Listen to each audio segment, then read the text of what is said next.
Тэгэхээр эрүүл мэндийн зөвлөгөөг энэ удаагийн эрүүл мэндийн зөвлөгөө бол маань бол юу хэлэх гээд нэхэр гэр бүлийн өдөр гэжсэн шүү дээ. Тэгэхээр гэр бүлийн эрүүл мэнд гэдэг зүйл зөвхөн аав зөвхөн ээжээс биш, зөвхөн хүүхдээс биш. Яг бүгднгээс нь хамааралтай. Ялангуяа миний нөгөө зөвлөгөө бол хүүхдэд зориулж өгдөг. Тэгэхээр ээж аавуудад хандаж 2 3 хаан зөвлөгөөг товч зөвлөгөө өгч.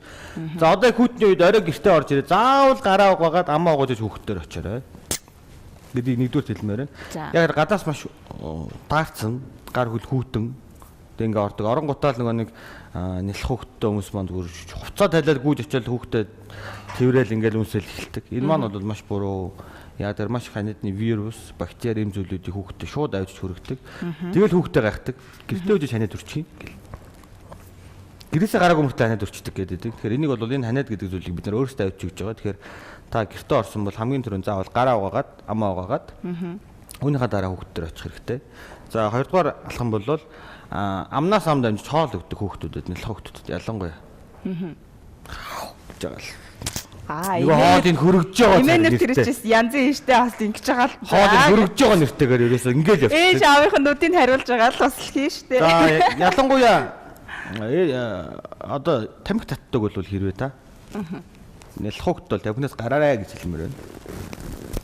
За дараагийн алхам бол нөгөө уугч гэдэг зүйл байгаа. Уугчнд нь сайхан цай ичээд нөгөө халууны нүзгч нэгээд өөрөө 2 3 сорж байгаа л маа гэж амруу нэгчдэг.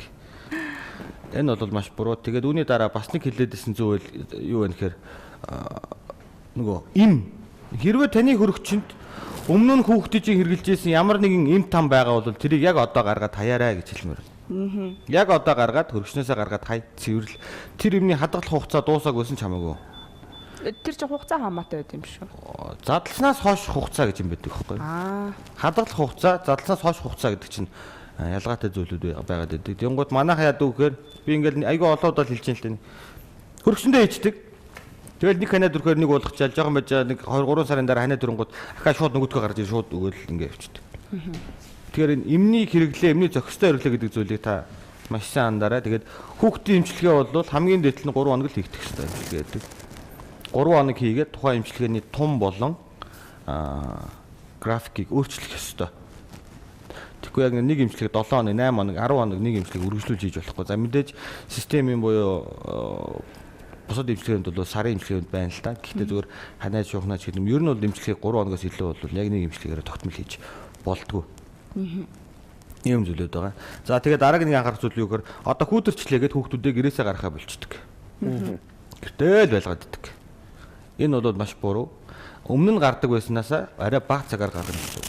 Гадаа хүүдэрсэн бол дулаан авцлаад өмнө нэг цаг гардаг байсан бол одоо та 30 минутаас 15-аас 30 минут хүүхдийн наснаас хамаарат тогтмол өдөр заавал гадаа гаргаж явах хэрэгтэй. Гадаа хүүдэн байх хамаагүй дулаан авцлаад гаргаж явах ёстой гэсэн зүйл байгаа. За үүний дараагаар бас нэгэн зүйл сая сүүлийн үед надад маш ихээр асууж байгаа зүйл юу гэхээр орон нутгуудаас аягүй ярьж байна л да. Орон нутгууд маань бас яг нэг боловсон хүчний хөрөлцөө жоохон таарах юм шиг байна. Тэгээ орон нутгад бол ямар алдаа гарч ийн гэхээр ерөөсөө төрөөд 10 хоногтой 14 хоногтой хүүхдүүдийг танаа хүүхдийн зулаа битүүрсэн байна.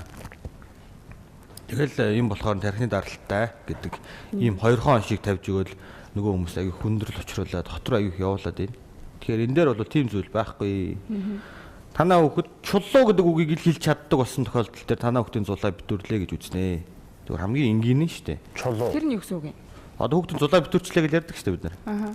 Тэгэхээр чулуу гэдэг үгийг бүрэн хэлж чадсанаар чулуу гэдэг үг тийм үү? Энэ үгийг алдаагүй хэлснээр танаа хүүхдийн зулаа бүрэн битүүрээ танаа хүүхдийн дархлааны систем бүрэн тогтлоо гэж үздэг байна.